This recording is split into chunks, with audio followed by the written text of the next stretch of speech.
Hello મિત્રો, જય શ્રી કૃષ્ણ. મારી હોમ કુકિંગ રસોઈની ચેનલમાં તમારું સ્વાગત છે. ચેનલ પર નવા હોવ તો જરૂરથી ચેનલ સબસ્ક્રાઈબ કરજો, જેથી મારા દરેક વિડીયોનું નોટિફિકેશન તમારા સુધી પહોંચશે. તો આજે હું વરિયાળીના શરબતની રેસીપી શેર કરવાની છું. તો એના માટે મેં આ 100 ગ્રામ જેટલી વરિયાળી લઈ લીધી છે. તમે ઝીણી મોટી જેવી વરિયાળી લેવી હોય એવી લઈ શકો. તો ગેસ ઉપર નોનસ્ટિક પેન મૂકી દીધું છે. તો સૌથી પહેલાં આપણે વરિયાળીને રોસ્ટ કરી લઈશું. હવે એની અંદર આપણે આ 15 નંગ જેટલી એલચી લઈ લીધી છે ગ્રીન, એ નાખી દઈશું. એનાથી સરસ ફ્લેવર આવશે.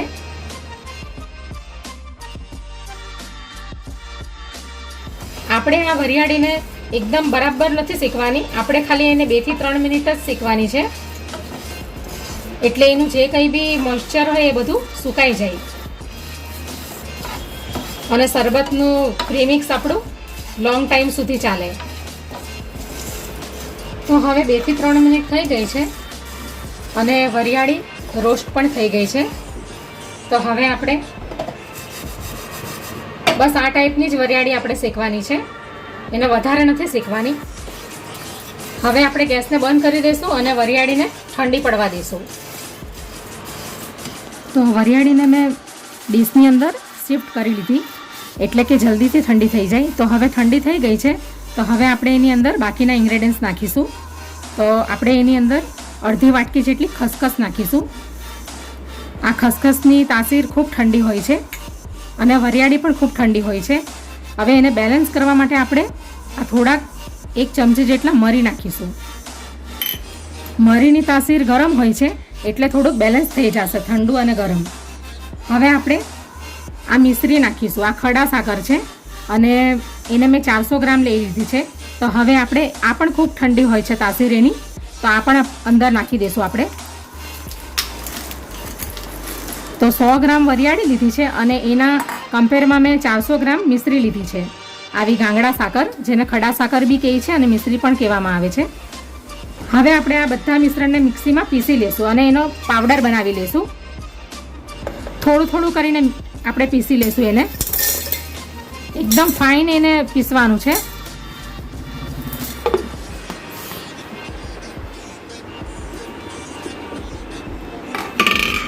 તો આ ટાઈપની આપણે એકદમ ફાઇન પાવડરના ફોર્મમાં આપણે એને પીસી લેવાની છે. અને અગર જો થોડું થોડું કંઈ રહી ગયું હોય તો તમે આને ચારણીથી ચાળી પણ શકો. હવે આપણે એને એક બાઉલમાં કાઢી લઈશું. આ રીતે આપણે બધી વરિયાળીને પીસી લેવાની છે. હવે આપણે આ બાકીનું બચ્યું છે એને પણ પીસી લઈશું.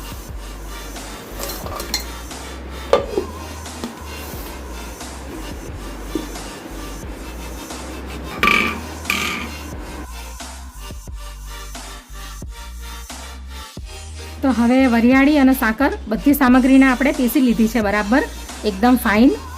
તો હવે આપણે જેટલી યુઝ કરવાની હોય એટલી આપણે લેવાની, બાકીની આપણે એર ટાઈટ ડબ્બામાં ભરીને મૂકી દેવાની, એટલે કે લાંબો સમય સુધી એ ફ્રેશ રહેશે.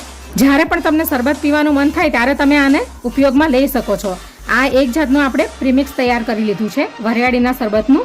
તો હવે આપણે એને જેટલી જરૂર હશે એટલી ઉપયોગમાં લઈશું અને બાકીની આપણે બાટલીમાં એને ભરીને મૂકી દઈશું. તો 5 થી 6 મહિના સુધી એ ફ્રેશ રહેશે. તો હવે આપણે આગળની પ્રોસેસ ચાલુ કરીએ. હવે આપણે વરિયાળીનું શરબત બનાવવાનું ચાલુ કરીએ. મેં આ 500 ml જેટલું દૂધ લઈ લીધું છે અને એને પહેલેથી જ ગરમ કરીને ઠંડુ કરીને રાખ્યું છે. તો હવે આપણે એને બાઉલમાં નાખી દઈશું. આ વરિયાળીનું શરબત આપણે દૂધમાં બનાવીશું. હવે આપણે જે આ વરિયાળીનું મિશ્રણ પ્રીમિક્સ જે આપણે તૈયાર કર્યું છે વરિયાળીનું, એની 4 ચમચી આપણે અંદર નાખીશું.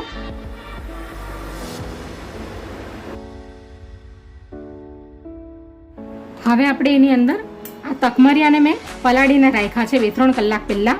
તો હવે એ સરસ પલળી ગયા છે. અને તકમરિયા પણ કહેવાય છે અને ચિયા સીડ પણ કહેવામાં આવે છે. તો હવે આની 2 ચમચી આપણે અંદર નાખી દઈશું. આની તાસીર પણ ખૂબ જ ઠંડી હોય છે. હવે આપણે એની અંદર આ રોઝ વોટર લીધું છે મેં, અડધી ચમચી જેટલું આપણે નાખી દઈશું ફ્લેવર માટે. આટલું, કારણ કે આપણે એની અંદર ગુલાબના ફૂલની પાંખડી પણ નાખવાની છે.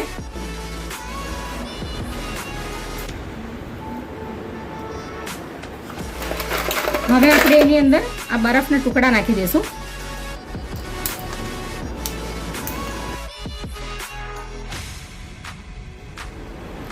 હવે આપણે મિક્સ કરી લઈશું બરાબર.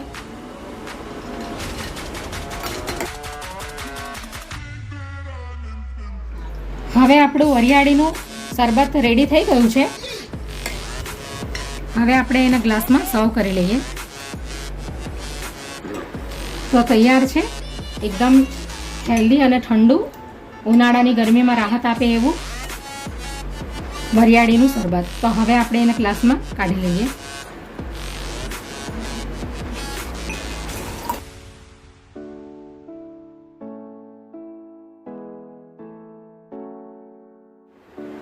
હવે આપણે એની અંદર બરફના ક્યુબ નાખી દઈશું. તૈયાર છે વરિયાળી અને દૂધનું શરબત, જે ઉનાળામાં પડતી ગરમીમાં રાહત આપે છે અને ઠંડુ ઠંડુ હોય છે ખૂબ, તો અને હેલ્ધી પણ હોય છે. તો જરૂરથી બનાવજો વરિયાળી અને દૂધનું શરબત. હવે આપણે પાણીમાં શરબત બનાવીશું. તો એની અંદર આપણે 1 ચમચી જેટલો પાવડર આપણે નાખી દઈશું વરિયાળીનો, જે આપણે પ્રીમિક્સ તૈયાર કર્યું છે એ. અને હવે એની અંદર આપણે આ ઠંડુ પાણી નાખીશું, એકદમ ફ્રીજનું. હવે આપણે એની અંદર અડધી ચમચી સંચળ પાવડર નાખીશું, બ્લેક સોલ્ટ, અને અડધી ચમચી આપણે જીરા પાવડર નાખીશું. હવે આપણે એની અંદર અડધું લીંબુ નાખીશું. હવે આપણે એની અંદર 1 ચમચી જેટલા તકમરિયા નાખીશું, પલાળેલા. હવે આપણે મિક્સ કરી લઈશું બરાબર. તમારે ફુદીનો નાખવો હોય તો તમે નાખી શકો. તો આ રીતે આપણે પાણીમાં પણ વરિયાળીનું શરબત બનાવી શકીએ.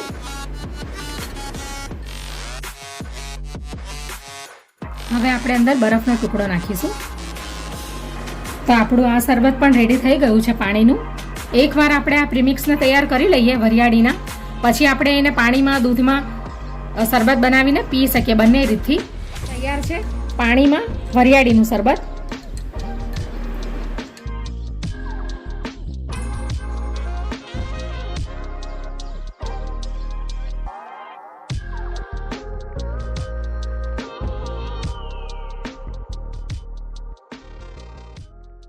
Audio Jungle.